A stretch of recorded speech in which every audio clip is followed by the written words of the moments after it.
l'Aguilo nous reçoit, et on avait déjà eu un premier entretien, mais apparemment, il y a eu de nouvelles découvertes. Oui. Et vous allez nous en faire part. Oui. Eh bien, j'ai fait ce qu'on appelle la sphère matricielle de la connaissance. C'est un processus dans lequel l'être humain ne va plus être dans le savoir, mais va être dans la connaissance, parce qu'il y a une différence entre le savoir et la connaissance. Le savoir est dans l'acquis, il faut apprendre, il faut étudier, et dans la connaissance, eh bien, il ne faut rien faire. Et donc, de par ce processus-là, j'ai fait donc 4 CD d'hypnose, c'est-à-dire les CD anti-stress, le valise en cuir, Renaissance et l'étape de la loi. Et en passant ces 4 CD régulièrement, sans rien faire, on obtient la connaissance que nous possédions à l'origine. C'est ça. On se régénère, on se ressource, On se réapproprie des choses qu'on avait perdu, avec lesquelles on avait perdu contact. C'est ça, oui. Et donc, ça vous est venu comment cette découverte et comment vous l'avez validée? Alors, j'ai validé après 22 ans de recherche, parce que lorsqu'on est thérapeute à la base, on a le sens de l'observation. Et par observation clinique, on a les réactions en fonction de ce que nous faisons. Par exemple, pour le CD anti-stress, c'est un CD qui est antidépresseur, anxiolytique qui aide à dormir. Et lorsque les gens le passent, eh bien, je constate une amélioration de leur état, puisqu'ils sont nettement plus détendus, et ce qui me permettait à l'époque de pouvoir avancer en thérapie et de raccourcir la thérapie pour les gens. Une question un peu naïve, qu'est-ce que c'est comment fabrique-t-on un CD anti-stress? Comment le fabrique-t-on? Qu'est-ce que ça veut dire? Avec de la musique douce, on dit qu'il y a des trucs idiots, je ne sais pas comment. Non, le CD anti-stress, c'est uniquement. Alors moi, je pratique l'hypnose ericksonienne. Nous parlons du départ à la fin. Ce n'est pas de la musique. Nous parlons, nous lisons le texte et nous le répétons à l'identique. Voilà. Et c'est le contenu du texte qui est important. Ah, c'est le contenu du texte qui est important, puisque dans ce texte, on ne parle pas au mental de la personne, mais on parle à l'inconscient qui est situé dans l'estomac et les intestins. Et donc on le fait en studio, j'ai un studio donc, chez moi, et dans ce studio, je dis un texte qui ensuite je le grave sur un CD, sur un support en fait, et ensuite je peux vendre ce CD à toutes personnes qui sont intéressées. C'est votre voix qui passe dans le CD. C'est ma voix qui passe. Vous avez une voix qui est particulièrement efficace. Alors ma voix est efficace. Enfin, vous n'avez peut-être pas la même voix quand vous enregistrez que quand vous parlez comme ça. Oui, ma voix quand je parle, je peux faire un extrait juste de 2 secondes. Hein, ma voix c'est « Et vous pouvez sentir vos paupières parfaitement posées sur vos yeux. Et vous pouvez sentir vos mains bien posées sur vos jambes. » Donc c'est une fréquence en hertz, n'est-ce pas? Et cette fréquence-là va traverser le corps de la personne et va permettre à l'inconscient de déclencher les 4 molécules, l'encéphaline, la dopamine, les endorphines et la mélatonine. Et ces molécules-là vont aider la personne à se détendre et à enlever le stress. Et en plus d'avoir un effet antalgique et anti-inflammatoire. Alors, pourquoi vous parlez de découverte? C'est quelque chose qui vous avait échappé? Alors justement, la découverte, c'est pas quelque chose qui m'avait échappé, c'est quelque chose que je n'avais pas trouvé. Et lorsqu'on est chercheur en sciences humaines, on cherche le meilleur moyen pour trouver les applications pour permettre à la personne de souffrir le moins possible et d'abréger leur souffrance en fait. Avant, vous aviez une autre façon de travailler? Alors auparavant, j'ai travaillé sous la forme de la psychanalyse en fait. Après la psychanalyse, je suis passé à la psychothérapie qui a réduit mon temps pour soigner les gens, pour aider les gens divisé par 4. Et après, quand je suis devenu hypnothérapeute, j'ai réduit encore la thérapie par 4. Donc, passer de 4 à 5 ans, on passe à 1 an, et après on passe à 6 mois, voire 3 mois en hypnose. Et maintenant, avec la sphère matricielle de la connaissance, je permets à la personne d'évoluer à une vitesse qui moi-même me dépasse. Pourquoi? Parce qu'à la base, j'ai illustré la pyramide de Maslow, décomposée par le CD anti-stress, niveau 1 et 2, les valises en cuir universelles qui nettoient le schéma parental, notamment, on rend les peurs et les angoisses aux parents, donc ça nettoie le génome humain au niveau de toutes les souffrances que nous ont transmises les ancêtres. Ensuite, Renaissance, c'est un CD qui vous permet de vous reconstruire de la naissance aujourd'hui, Renaissance là-bas, oui, et ce CD-là, je vous fais régresser jusqu'à 5 minutes avant votre naissance, je pratique l'accouchement de votre mère, sans douleur, bébé parfait. Et il est là, il est juste là. Ah ben oui, je suis bébé parfait, maman parfaite, et à ce moment-là, je vous fais revenir à l'âge que vous avez. Voilà. Après, il y a le CD qui s'appelle l'étape de la loi, et l'étape de la loi, c'est un CD qui va résoudre le problème de votre dépendance affective.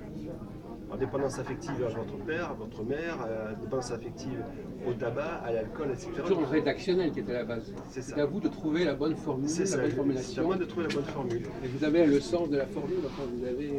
Mais disons que j'ai l'avantage d'avoir un discours de type synthétique. Oui. Donc je vais très vite dans mes résumés, ce qui permet d'avoir une compréhension de ce que je dis de manière la plus simple possible. Pourquoi? Parce que plus on est simple dans le propos, plus on est dans la vérité. Plus on complique le propos avec des langages complexes, plus on s'égare de la vérité. Alors ces CD, ils sont répétitifs, ces CD? Alors ces CD, si vous voulez, par rapport à l'étape de la loi, il y a une chronicité. Mais je veux dire, est-ce qu'ils sont... Le contenu, c'est toujours les mêmes phrases ou c'est un texte qui est très riche? Alors non. Dans Antistress, par exemple, le texte, c'est vous nagez pendant 3 minutes et vous écoutez le chant d'un vol tibétain. Dans Valise en cuir, on nettoie le schéma parental en rendant les valises aux parents et ils partent en croisière en bord des îles. Dans ce texte-là, je vous fais revenir jusqu'à 5 minutes à votre naissance, je pratique l'accouchement de votre mère et vous revenez à l'âge que vous avez. Et l'étape de la loi, c'est un texte dans lequel vous équilibrez la balance de votre dépendance affective pendant 10 minutes. Voilà, donc c'est chaque fois des textes différents qui ont chacun leur propriété. Mais qui sont assez brefs, ces textes. C'est assez bref, oui. Voilà, c'est ça que je voulais dire. Ils sont brefs et ils sont éventuellement répétés plusieurs fois. Alors, non, ils ne sont pas répétés dans le CD, c'est-à-dire à force de passer le CD, Ah on oui, a voilà. toujours l'effet de C'est ça. Mais répétition. le CD ne répète pas, mais le CD... Alors il faut le faire par passer combien de fois, monsieur Agulot? Alors, Antistress, on le passe 1 à 2 fois, 3 fois par jour. Valise en cuir 1 fois par semaine. Renaissance 1 fois par an. 1 fois par mois, rectification, 1 fois par mois, et celui-ci 1 fois tous les 15 jours, 1 fois par mois. Voilà. Et ça, vous l'avez établi... Alors j'ai mis au point, et j'ai même terminé par le chant Homme Quantique, hein, qui est un mantra tibétain, qui est associé à un mantra soufi. Voilà. Et ces deux font un son qui est bien particulier, et qui peut permettre à la personne de se régénérer en fin de compte. Si vous voulez, c'est comme si c'était du pétrole, je résume, que dans votre réservoir, il est vide, et quand vous l'écoutez, vous remplissez le réservoir d'énergie en fin de compte. Donc votre objectif, si on comprend bien, c'est constamment de réduire le temps de la thérapie. Tout à fait. Et les délais de thérapie. Tout à fait. Et avec ces 4 CD, eh bien l'évolution, ce qui est surprenant, c'est que c'est extrêmement rapide. C'est-à-dire, j'ai eu des évolutions d'une situation très compliquée à une situation simple par rapport à la personne qui a résolu son problème en 5 jours. Donc si je comprends Voire en bien, 24 heures. en vous écoutant, vous avez des patients sur lesquels vous expérimentez certains nouveaux produits. Alors, j'exagère un peu, mais... Je n'ai plus de patients. Je n'ai plus de patients maintenant. Ce que j'ai fait là, c'est le travail de recherche qui était un continuum. J'ai fait un continuum pour permettre justement de ne plus être thérapeute en tant que tel en cabinet et de permettre aux gens de se soigner eux-mêmes par eux-mêmes. Voilà. Comme ils deviennent eux-mêmes avec ces 4 CD leur propre thérapeute, ils n'ont plus besoin de moi. Vous êtes quand même vos patients d'une certaine manière. Alors, on ne dit pas patients, on dit clients. Clients, mais ces clients, vous en suivez un certain nombre pour voir les effets, je suppose. Alors, quand j'ai travaillé en cabinet avec des clients, parce que maintenant je travaille quasiment plus en cabinet, sauf pour des choses en coaching notamment, coaching de vie, coaching sportive, eh bien, ils viennent me voir, ils achètent les CD et ensuite ils me font des retours pour savoir comment ils ont évolué en règle générale. Voilà. En fin de compte, si on voulait caricaturer, on dirait que vous êtes passé d'une période où vous étiez très impliqué personnellement, et vous passiez beaucoup de temps avec vos patients, à une période où finalement vous n'avez plus de patients et vous n'imposez pas non plus à vos clients des délais excessifs. Absolument. Donc vous prenez vraiment le contre-pied de ce que vous avez vécu il y a quelque temps. Absolument, je fais complètement l'opposé, puisque comme les personnes deviennent leurs propres thérapeutes, ils deviennent leurs propres maîtres de la thérapie, ce qui leur fait gagner du temps et de l'argent, bien sûr, d'une manière considérable. Est-ce qu'on peut revenir rapidement sur les ouvrages qui sont là? Oui. Ça correspond à un état qui est dépassé ou c'est toujours d'actualité pour vous? Ah non, mes livres que j'ai écrits sont toujours d'actualité, hein, puisqu'on peut les acheter dans toutes les bonnes librairies. Hein. Il y a donc mon premier livre qui est Le merveilleux pouvoir de l'inconscient. Tu peux filmer ici, voilà. Et il y a Le merveilleux pouvoir de l'inconscient. Et c'est un livre qui parle de 10 histoires en psychanalyse, en fin de compte, de névrotiques et de personnes qui sont schizophrènes. Ça, c'est votre expérience à l'époque. Voilà, à l'époque. Donc c'est pour ça que je dis que ça appartient un peu à votre passé, quelque part. À un passé, mais c'est en même temps un témoignage qui va aider les gens à comprendre notre métier. Ah, d'accord. C'est très intéressant et notamment c'est un ouvrage dans lequel les gens vont comprendre ce que c'est que les manipulateurs ou les menteurs en fait, et ça leur permet de se défendre. Ah, d'accord. C'est donc très didactique à ce On niveau-là. est toujours sur ce merveilleux pouvoir de l'inconscient. Tout à Là, fait. vous parlez de certains excès ou certains abus Oui. de la profession. Ah non, pas du tout. Donc des manipulateurs. Non, là c'est pas de la profession, ce sont des gens qui ont manipulé des victimes et des victimes qui se sont défendues en fin de compte. Ah oui, d'accord. Et qui venaient en cabinet. D'accord. Et je les aidais à se défendre. Oui. Voilà. Ensuite, il y a l'inconscient, le dieu laïque, qui est le résumé des interviews que j'ai faites à Pierre Enflin à la radio ici maintenant. Oui, voilà. Et donc, c'est l'histoire de l'inconscient à travers mes travaux et ce que ça a pu apporter à mes clients à l'époque. Voilà. Ça date de quand ces ouvrages? Alors, le merveilleux pouvoir de l'inconscient, c'est de mémoire, c'est 2008. L'inconscient, le dieu laïque, c'est 2012. La vie de l'inconscient, c'est 2013. Et l'inconscience en alimentation, c'est 2017.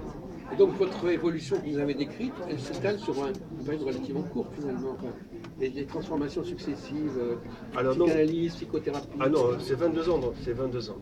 Entre le moment où je commençais des travaux de type psychanalytique à maintenant, il y a 22 ans qui s'est étalé. Donc ces ouvrages, ils sont parus alors que vous étiez déjà passé à un autre stade. Oui, absolument, ils sont parus au moment où je passais à un autre stade. Et le dernier que j'ai écrit, c'est il y a l'avis de l'inconscient qui remet l'inconscient au goût du jour, puisque l'inconscient était très décrié, notamment par Freud, qui disait que l'inconscient était dangereux. Voilà. Alors que l'inconscient, c'est quelque chose qui peut nous aider. Voilà.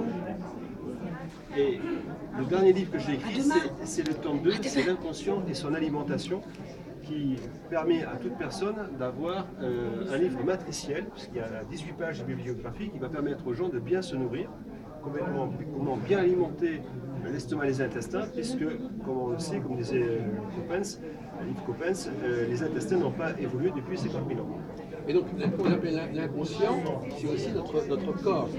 L'inconscient est situé pour moi dans l'estomac et les intestins. Voilà, c'est le cerveau entérique. On ne pense pas spécialement à l'alimentation. Tout à fait. Mais en réalité, tout ce qui fonctionne sans qu'on nous sachions de manière automatique, c'est ce que vous appelez l'inconscient. C'est ça. Moi, j'appelle ça aussi comme ça. Tout à fait. Alors, donc, on a été là. Et donc, oui, donc vous avez besoin. Et donc là, vous êtes passé au stade des CD. Oui. C'est ça. Et alors comment... Donc finalement, maintenant vous avez à peu près terminé, tout fonctionne, oui, tout fonctionne. Sans vous, ça tourne tout seul. C'est ça. Et donc vous vous trouvez avec de nouveaux enjeux ou de nouvelles perspectives. La nouvelle perspective, c'est que maintenant, par rapport à nouveaux enjeux, pour faire connaître ce que c'est que l'inconscient, on est en train d'écrire avec Philippe Miloyan une deuxième pièce de théâtre. Ah oui, voilà. On a joué une première pièce de théâtre déjà à l'Auguste Théâtre à Paris, dont le titre était Le JT de l'inconscient. Ah, ça reste toujours dans cette tonalité. Voilà, et donc on va écrire une deuxième pièce qui va prendre la suite en fin de compte avec une nouvelle mise en scène et qu'on devrait jouer au mois de mars 2018.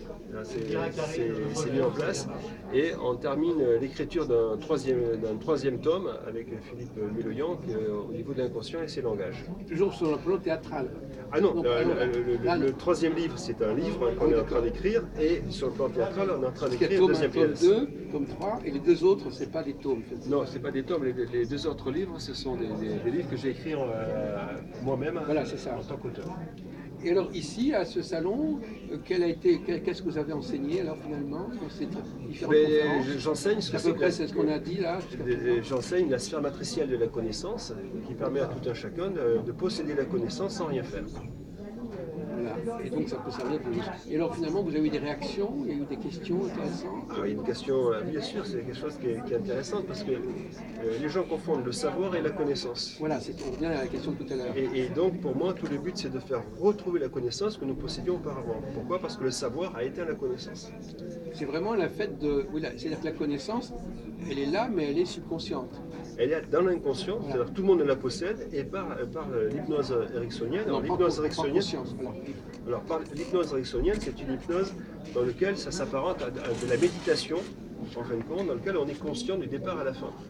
C'est-à-dire on est en hyper-éveil cortical, c'est-à-dire on entend des bruits, on sait ce qui se passe, etc. dans la pièce, mais c'est l'inconscient qui travaille en fait. Mais on prend conscience de ce qui se passe. Alors, on peut très bien prendre conscience de ce qui se passe ou pas prendre conscience de ce qui se passe. Parce qu'il y a des personnes qui ont un mental très fort et qui pensent que l'hypnose ericksonienne, c'est pas de l'hypnose. Parce qu'ils pensent qu'ils vont s'endormir ou qu'ils vont ressentir des choses extraordinaires, alors que l'hypnose fonctionnelle, c'est pas du tout cela. C'est une hypnose thérapeutique dans laquelle c'est l'inconscient qui va travailler au fur et à mesure dans le temps. Et plus on pratique les séances d'hypnose, les séances d'hypnose, plus on entre profondément à l'intérieur du texte, et à ce moment-là, les impressions vont être plus profondes, jusqu'à s'endormir d'ailleurs. Donc là, on pourrait parler d'une thérapie agulienne. Alors, thérapie agulienne ou agulionienne, j'en sais rien, mais c'est une thérapie que j'ai mise au point. Après, je ne suis pas assez célèbre pour en parler dans ce sens-là. C'est simplement une thérapie que j'ai mise au point et que je mets au service à tout un chacun pour éviter à ce que les gens souffrent le plus possible. C'est-à-dire si je peux raccourcir la souffrance des gens, je vais le faire et je le fais et ça marche très très bien. Et notamment vous raccourcissez la thérapie. Du coup, comme la thérapie, ça est souvent une forme de souffrance. Voilà, à partir du moment où ces 4 CD permettent aux gens de limiter la souffrance à sa plus simple expression, je le fais. Alors qu'est-ce que vous pensez, M. Agulot, de tous ces stands qui sont ici dans ce salon, qui proposent des formes de protection, des objets qui vont protéger. Est-ce que c'est pas du tout votre tasse de thé quelque part? C'est pas une question de tasse de thé, ce n'est pas le même domaine. Oui. Moi, je suis dans ce domaine. Par rapport aux clients, il peut y avoir des clients qui peuvent hésiter entre plusieurs. Oui, mais je pense que ce sont deux mondes qui sont parallèles ou complémentaires, mais que donc moi je suis sur une démarche scientifique, purement scientifique, et donc je vais apporter un angle de vue qui est complémentaire de ceux des autres en fin de compte, parce que chaque être humain peut, dans son domaine de compétence, peut aider les personnes qui viennent me voir. Donc finalement vous considérez, sans vouloir faire des polémiques, vous considérez que un certain nombre de produits de protection, de géobiologie, avec des protections énergétiques, etc., ça n'est pas de l'ordre du scientifique. Là, je ne suis pas compétent pour répondre à ces questions. Non, je veux dire, ça poserait d'ailleurs le problème de savoir qu'est-ce qui est scientifique, qu'est-ce que le scientifique. Écoutez, à partir du moment où si tout un chacun, quelque chose peut lui apporter du bien-être, qu'il va ressentir du bien-être, je ne suis pas là pour juger du bien fondé de la chose. Je suis passé, j'ai certaines compétences dans certains domaines, mais je n'ai pas compétences dans tous les domaines. Mais finalement, rétroactivement, est-ce que vous pensez que la psychanalyse, c'est quelque chose de viable? Parce que vous êtes une approche critique. Non, mais je pense que toute thérapie a des avantages. De parler à quelqu'un, c'est en valeur absolue très importante. Je dis très souvent quand quelqu'un est seul et qui souffre, il vaut mieux qu'il parle à quelqu'un qui soit un psychanalyste, un psychothérapeute, un psychologue, que plutôt qu'il reste dans son coin. Parce que souvent les gens qui sont dans le suicide, ils n'ont personne à qui parler. Moi je préfère que quelqu'un qui va se suicider, qui parle à quelqu'un qui peut l'écouter, en fin de compte, dans l'écoute profonde. Et la psychanalyse, parce que je l'ai pratiqué à une période, c'est une écoute profonde. C'est un travail qui est actif, bien qu'on ne parle pas. C'est assez étrange la psychanalyse. Et d'ailleurs, je vous dirais que certaines personnes, est-ce que vous savez pourquoi certaines personnes préfèrent justement, plutôt que la psychanalyse, préfèrent passer par l'astrologie, par la chiromancie, parce qu'ils ne veulent pas qu'on travaille sur eux-mêmes. Ils veulent qu'on travaille sur un support extérieur. Il y a des motivations qui sont liées à un trouble. Le fait de vouloir l'astrologie ou c'est déjà une forme de trouble intérieur, de difficulté avec soi-même. Alors déjà, c'est une difficulté, mais souvent les gens, lorsqu'ils sont dans le doute, veulent savoir ce qui va se passer dans le futur. Ils sont dans la projection, de la prédiction du futur, c'est une vérité d'ailleurs. Et au lieu de résoudre le problème en interne. C'est-à-dire que s'ils résolvaient le problème en interne, ils résolveraient le problème du futur. Oui. Voilà. Et ça, ils n'ont pas l'information en fait. Oui, sauf qu'il y a quand même peut-être des formes de psychologie qui peuvent être intéressantes à connaître. Bien sûr. Dès qu'on peut construire le futur comme on l'entend, c'est pas forcément. Bien sûr. Il y a peut-être encore des éléments, il y a peut-être des lois à découvrir encore. Mais justement, les 4 CD-là, donnant la connaissance avec la personne, ça va augmenter son champ vibratoire, ça va agréger des gens de même champ vibratoire que lui, en fin de compte, et à ce moment-là, ces gens qui sont dans le même champ vibratoire vont l'aider, ils vont l'ascensionner en fin de compte, puisque la connaissance est de l'ordre de l'infini. Et lorsqu'on fait ces travaux-là, on augmente sa connaissance, et comme elle est infinie, on n'a pas assez de notre vie pour la Donc connaître. vous pensez que les gens qui sont passés par la même expérience vont forcément être amenés à se rencontrer. Absolument. Et ils se rencontrent. Ils se rencontrent. Oui. Il y a une espèce de force qui les fait se rencontrer parce qu'ils se reconnaissent entre eux. Alors ils se reconnaissent entre eux parce que ça développe une fonctionnalité qui est très connue depuis la nuit des temps, la télépathie en fait. Ah oui. Les aborigènes sont télépathes. Et donc plus on travaille avec la connaissance, plus on devient télépathe. Donc nous avons toutes ces facultés-là sont en nous, il suffit simplement de les réveiller ou de les révéler à soi-même. On se connecte entre eux. Entre soi, oui, tout à fait. Bon, écoutez, merci. sur Merci ces paroles. beaucoup, à bientôt. Au revoir. Moi, j'espère que